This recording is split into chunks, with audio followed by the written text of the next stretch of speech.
Hey, what's up guys? It's Alex Espinoza with the Rickey Henderson of YouTube. Welcome to another Rickey Report.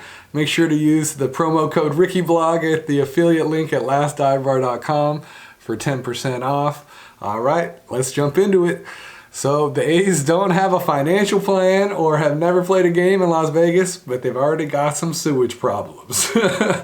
Earlier this week on Wednesday morning, Las Vegas locally on Twitter shared this photo of some construction equipment. Looks like it's something to dig, getting stuck where the old septic tank used to be. I don't know if this is a joke or he's serious, but maybe I'm just gonna believe it's for real, that they'd actually unexpectedly hit the septic tank and kind of fell over, and it's just led to some hilarious reactions on Twitter. As Las Vegas locally said that it hit the septic tank underneath the porte cochere of, which is like, you know, the fancy entrance of the old Tropicana Lot. And it led to some hilarious reactions. A's fan by design Carl Moran brought up this classic Brad Pitt line from Moneyball. Is that there are rich teams and there are poor teams. Then there's 50 feet of crap. And then there's us. And then Mike Colbruno shared a classic picture of the A's flooded dugout. Of course, there was some Coliseum sewage problems, famously, back a couple of years back. And then Grant Bisbee of The Athletic tweeted, "When a team has ballpark sewage problems once, that's a coincidence. When a team has ballpark sewage problems twice, that's the universe trying to get your attention." And speaking of ballpark sewage, the Twitter handle Coliseum Sewage was loving it, writing, "It's beautiful." So Vital Vegas, Scott Robin also shared this, I believe it's AI generated artwork of the Nike swoosh made out of horse manure. And, and speaking of Vital Vegas, he wrote a report about kind of updating what's going on with the Tropicana Lot. And as he likes to reiterate to people, the Tropicana Lot was already coming down before the A's ballpark. So there's no correlation here between this and the progress of the A's parking lot. But as he wrote, the plan is to demolish everything around the towers. He shared some photos as well. So the plan is to, and he also has some video on his YouTube channel as well. Check it out. And the plan is to demolish everything around the towers and then demo the towers in October. And then I believe by next March or next spring, next April in 2025, that the Tropicana Lot will just be a lot, and the A's should be able to break ground next spring if they get everything in order. And another funny thing that Scott shared was that the construction company is called GGG, which is going, gone. So I don't know if he's being serious or he's joking about that, but I'm gonna believe it's serious. So the Tropicana Lot is going, gone. Get to see the lots, the towers come down in October. That'll be cool, huh? So RIP to the Trop, and the next, as far as the A's are concerned in Las Vegas, we're waiting on the next Las Vegas Stadium Authority meeting, which will be July 18th.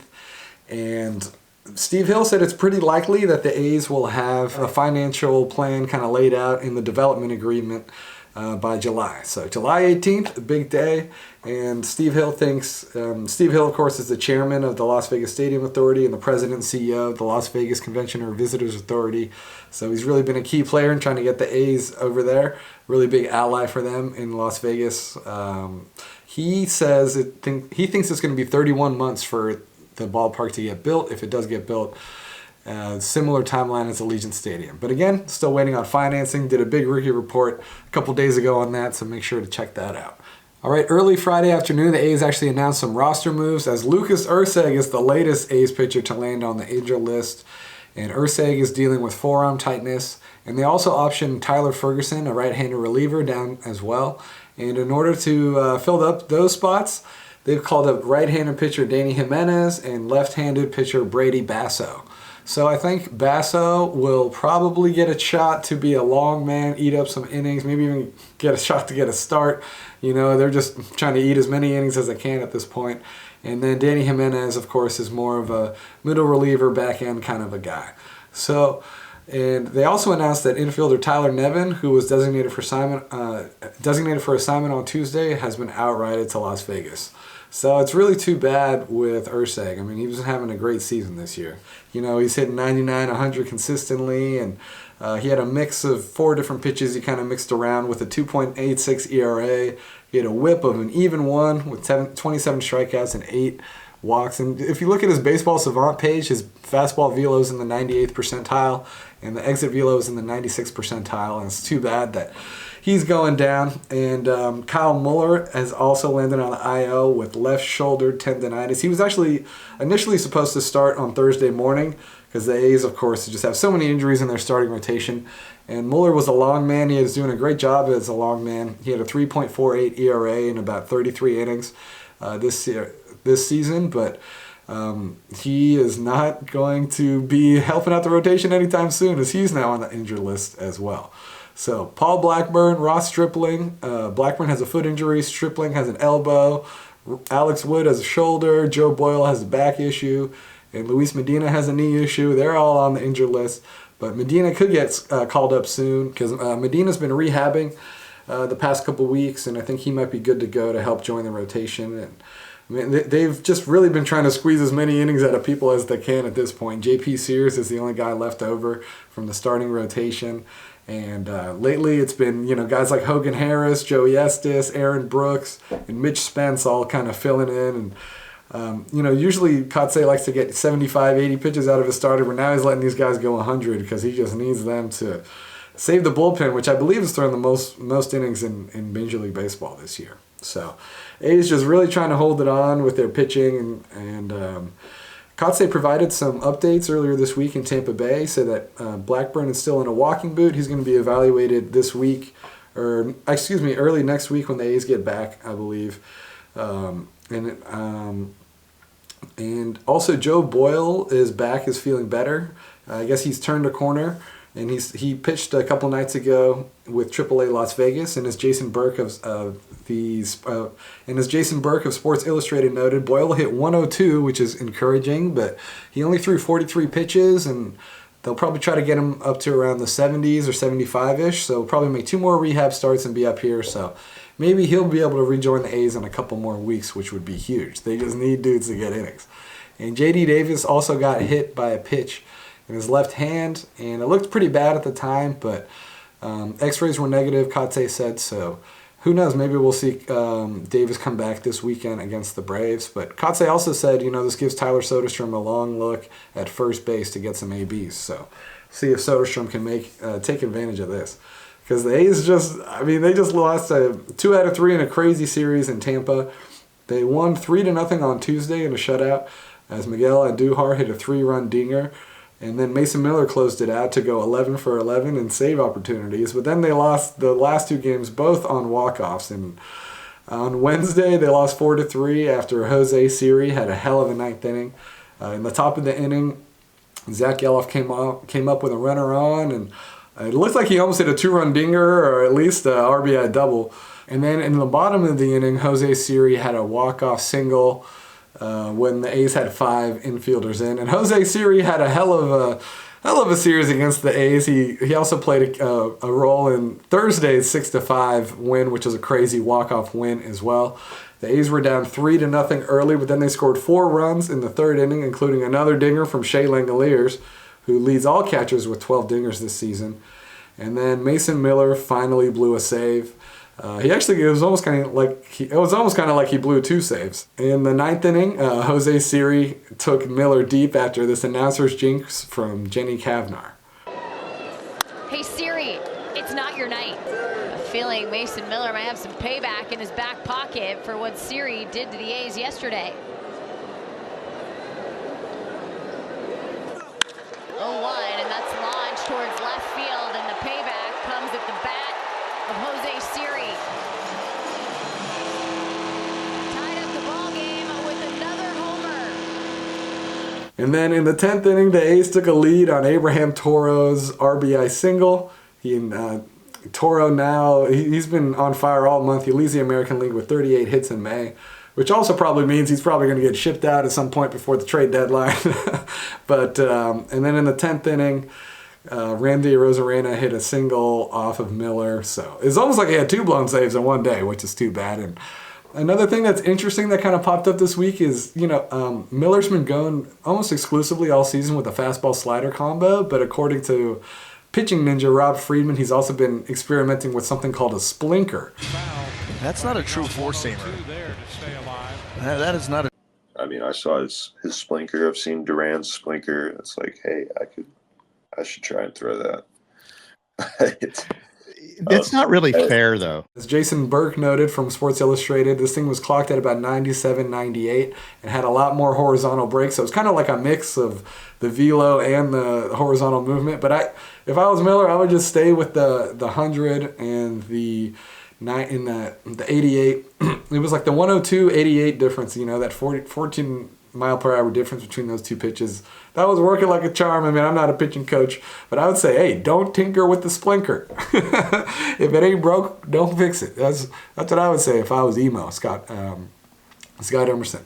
And then in the 12th inning, Richie Palacios hit a 12th inning RBI single. So the A's are now 23-35. They're fading fast out of the AL West picture. They're 8 games behind the Mariners, after they were sniffing it a few weeks ago after that 6-game win streak when they were 500, but it seems like a long time ago, and all these pitching problems are really piling up for them.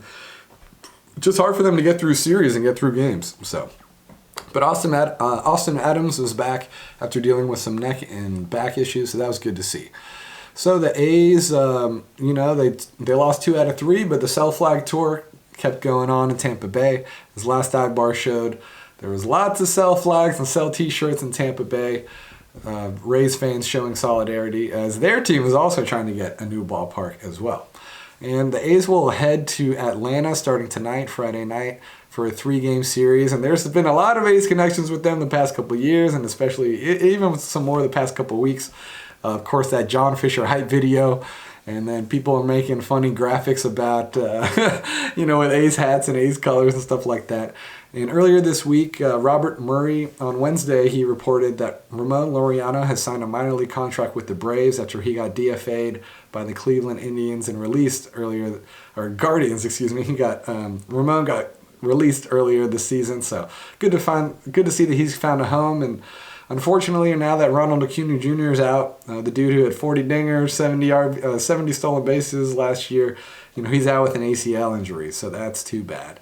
And speaking of that ACL injury for Acuna, it may, who knows, instead of Laureano, might be Brent Rooker. Thanks to Jason Burke for pointing out this clip from John Morosi, who went on MLB Network and said that Brent Rooker could be a trade target for the Braves now. So here are a few names of guys they may look at later on. Brent Rooker, you saw him there, Tommy Pham, Taylor Ward. These are all players that I expect will be available to varying degrees as we move toward the trade deadline, which is now basically only 2 months away. So the point I want to make globally here is the Braves lost Acuna in 2021 right before the All-Star game. They acquired 4 outfielders in the next 2 weeks, and they won the World Series. So while, again, I'm told for now they're going to stay internal, I would expect at some point in time an outfielder will arrive to Atlanta, Georgia. And Rooker, of course, has been having a great month and a great season. He's hitting .280 with 11 dingers so far this season for the A's. And, when Acuna went down, they actually brought up Sean Murphy back because Murphy had been dealing with an injury on opening day. He had an oblique strain, but he's back on Monday. So good to see Murph back in there. And figured we might as well check in on Matt Olson as well, see how Olson's doing. He is in his 3rd season now with the Braves, which is his hometown team. And last year, of course, he led the Bigs with 54 dingers, 139 RBIs, and led the National League with 604 slugging. And he's cooled down a bit this year, but check out this dinger he had off Aroldis Chapman recently. And this thing went into the Allegheny River. And just love seeing that Olson swing, so hope Olson's doing well. And also another cool thing about the Braves is Jesse Chavez, ageless wonder. He is now 40 years old. He's still going strong in year 17 of his big league career. He's like a right-handed Jamie Moyer at this point. I mean, not a starter, but dude is making it happen because look at his Baseball Savant page. I mean, his average fastball velocity is only 90.6. It's like the bottom 6 or 7%. But its expected run value is great. People don't know how to score against that thing. And he's got a 1.52 ERA in 22 innings. And all right, shout out to Jesse Chavez for making it happen. And last but not least, the Oakland Ballers have announced that they have sold out their June 4th park opening day game at Raimondi Park with about 4,000 seats sold. And there could be some unsold group tickets that go on sale later too. So if you missed out, you might still have a chance to get them as well later. And I think that'll be really cool. First pitch is at 6:35. And the Oakland 68s have also announced where they're going to be hosting their tailgate at the Vada Pinson lot on 16th Street as well. So here's a little map of that. You can check it out. And then earlier today, I actually published a podcast with Brian Carmel, who's one of the co-founders of the Oakland Ballers. And here's a little clip of the interview from episode 94 of the Rickey Henderson podcast. Another thing too, Brian, I saw the videos that Casey Pratt, he's been kind of periodically sharing videos of the progress you guys have made at Raimondi Park. I mean, that's a whole another endeavor. That's, but it's its own beast, I can assume. Trying to install 4,000 seats, and bathrooms and, just all the infrastructure there. I saw it's a lot. Yeah. Are the seats done? It looks like the seats are pretty much done. How's it going over there? The seats are pretty much done. There's a lot of other things that are not very much not done, like the video board. The field looks great. The seats are done. There's like the media, what's it called? The press box is like a shipping container that is, gonna arrive or just arrived, or it's all, there's a lot of wiring and stuff that has to happen, and all quite quickly, all basically this weekend. I knew I knew it was gonna be down to the wire, but it is really down to the wire. We literally put out a call, hours. Yeah. Yeah. We're having, we put out a call. A lot of people are volunteering tomorrow and Saturday to come and build furniture for the clubhouse and stuff like that, which is great. It's when we say that this is built by Oakland and that our theme is built by Oakland, we really mean it. All right, so hope to see you guys out there on June 4th. If you guys didn't get tickets, there might be a chance that there might be some unsold group tickets that become available later on too. So if you missed out, you might still have a chance later on too. So hope to see you guys out there. I'll be roaming around with my camera and everything like that. Make sure to like and subscribe for more content. Really appreciate it. And make sure to go to lastdivebar.com. Use my affiliate link down below, promo code RickeyBlog. All right, y'all have a great weekend. We'll be back next week with more Rickey Report.